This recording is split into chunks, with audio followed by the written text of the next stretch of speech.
أعوذ بالله السميع العليم من الشيطان اللعين الرجيم. بسم الله الرحمن الرحيم به نستعين وصلى الله على سيدنا محمد وآل بيته الطاهرين.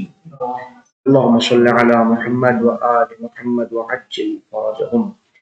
قال امام العلی علیہ الصلاۃ وازکی السلام: العلم جلالۃ والجہالۃ ضلالۃ. مولانا متقیان حضرت علی بن ابی طالب علیہ السلام کا ارشاد گرامی ہے کہ العلم جلالۃ. دو لفظ استعمال ہوتے ہیں جس کی تلفظ تقریباً قریب تر ہوتے ہیں، اور بہت سے لوگ ان کے شین قاف درست نہیں ہوتا ہے، تلفظ وہ گڑبڑ کر جاتے ہیں. جیم اور غال آگے معاملہ تقریباً سے ایک ہی. جلیل یا غلیل، ذلت سے ذلیل بنتا ہے. جلیل جل جلالہ، جو آشکار ہو، جو روشن ہو، جو واضح ہو، جو مرتبے میں بلند و بالا. ٹھیک ہے نا. اب ان کا العلم جلالت، مولا فرماتے ہیں علم جلالت کا، انجلا پیدا کرنا، صفائی پیدا کرنا، آشکار کر دینا، واضح کر دینا، روشن کر دینا، بالکل صاف کر دینا، شفاف بنا دینا، طاہر و مطہر بنا. یہ سب جلیل کی مترادفات ہیں. العلم جلالت، علم جلالت ہے، علم صفائی ہے، شفاف ہے، آئینہ بنا دیتا ہے، شخصیت کو نکھار دیتا ہے. الا ماشاء اللہ. الجہالت ضلالت، اور اس کے مقابلے میں جہالت، منطق نے کیا بتایا تھا؟ جہاد کس کا نام ہے؟ عدم علم کا نام جہاد. یہ کہا جہالت نہیں، جہاں علم نہ ہو وہاں ضلالت ہی ضلالت، یہ گمراہی ہی گمراہی. انسان علم سے وابستہ ہو تو ہدایت یافتہ ہے، اور جہاں جہاد سے وابستہ ہو تو پر سوائے گمراہی کے کچھ بھی میسر. آئیے ملاحظہ فرمائیں. آج ہماری تیسری دلیل شروع ہو رہی ہے ان طرق کی بنیاد پر جن کی بنیاد پر آپ نبی کے دعوے کی سچائی کو پرکھ سکتے ہیں.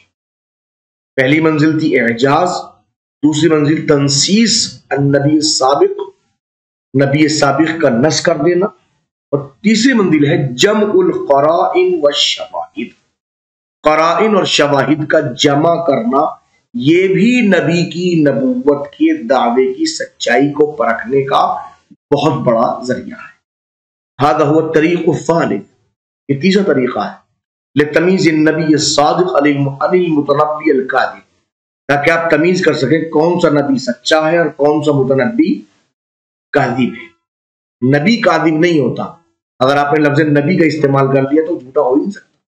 انہوں نے بہت بہترین کہ کتنی فصاحت اور بلاغت کا استعمال مصنف کتاب نے کیا. انہوں نے کہا نبی کی صفت صادق آئی، اور کاذب کے لیے موصوف نبی نہیں آیا، متنبی آیا. ٹھیک ہے نا.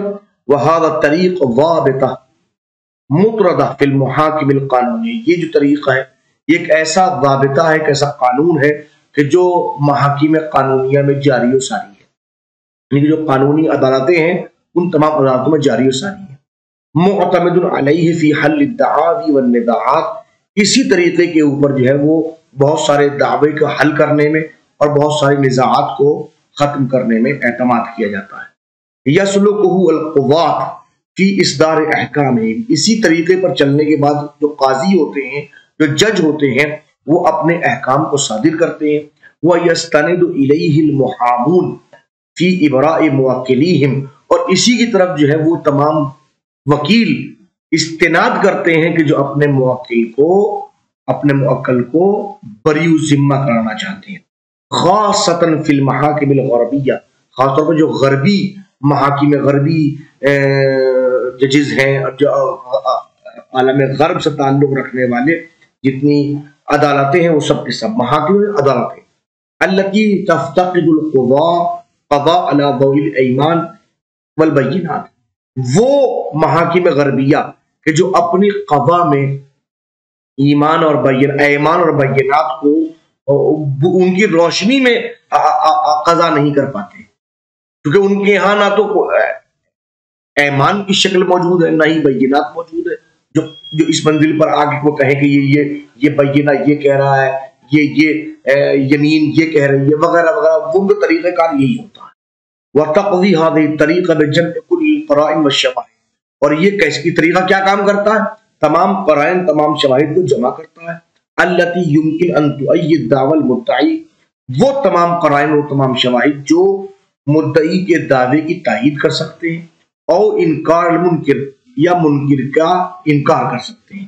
وَضَمُّهَا إِلَى بَعْضِهَا، ان کو بعض کو بعض کا ملایا جاتا ہے، حتیٰ يحصل القطع بصحة دعواه اور انکارے، یا اس منزل کے اوپر آتے ہیں کہ یہاں تک کہ تو معلوم ہو جائے گا جو دعویٰ کرنے والا مدعی اپنے دعوے میں سچا ہے یا یہ کہ وہ جھوٹا ہے۔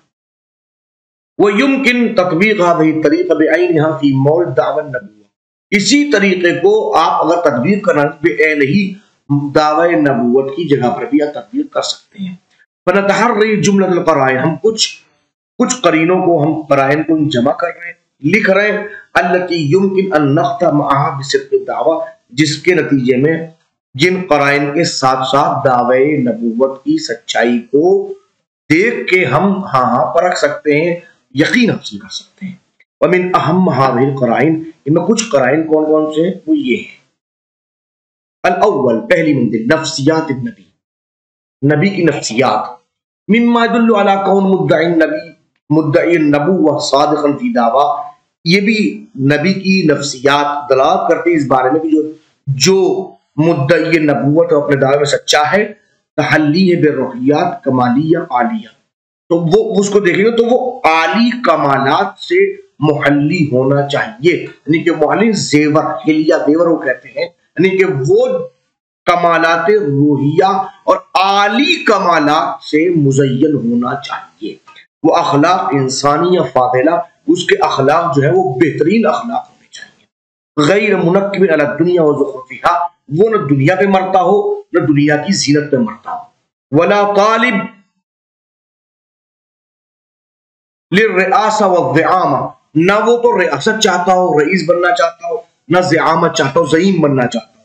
لم یرا لہو فی الحیات منقصہ، اس کی زندگی میں کوئی چیز منقصت کو دکھائی نہ دیتے ہو، وہ دناسا، نہ کوئی کمی اور دنس کوئی اس کی زندگی میں دکھائی دے، بل عرف بکل خلق کریم، بلکہ پہچانا جائے تو خلق کریم کی بنیاد پہچانا جائے، وہ اشتہر بالنزاہت والطہارہ، اور اس کی شہرت نزاہت اور طہارت کی بنیاد پر ہو۔ فجمیع هذه الصفات تدل على صفائه في روحه وباطنه، یہ تمام کی تمام صفتیں مل کے دلالت کریں کہ اپنی روح اور اپنے باطن میں صفی ہے، ٹھیک ہے، بالتالی صدقہ فی دعوی، اور نتیجہ یہ ہے کہ کہا جائے کہ جو اتنی صفتیں رکھتا ہو وہ اپنے دعوے میں سچا نہیں ہوتا، وہ جھوٹا نہیں ہوتا۔ اب حضور سرور کائنات صلی اللہ علیہ وآلہ وسلم سے متعلق جتنی بھی چیزیں سامنے آتی ہیں ان کو اٹھا کے دیکھیے، ان کی زندگی کو اٹھا کے دیکھیے، ان کی زندگی میں کیا کوئی عیب پایا جاتا ہے؟ کیا ان کی زندگی میں کوئی منقصت پائی جاتی ہے؟ کہ کسی خلق عظیم سے فائز وہ نہیں ہے؟ بعثت لأتمم مکارم، جو مکارم اخلاق کو تمام کرنے کے لیے آ رہا ہو وہ کبھی کسی منزل کو، اور جس کے پاس کریم اخلاق ہو وہ ہمیں سچ ہی سچ کہے گا۔ اب اس نے کہا میں تمہاری طرف انی رسول اللہ علیکم جمیعا، میں تمہاری طرف سب کی طرف اللہ کا رسول بنا کے بھیجا، وہ اپنے دعوے میں سچا ہے، وہ سچا نبی، اب اس کا جھوٹا نہیں کہہ سکتے۔ دوسرے مضمون الدعوہ انشاءاللہ بعد میں۔ وصلی اللہ علی محمد وآل بیتہ الطاہرین۔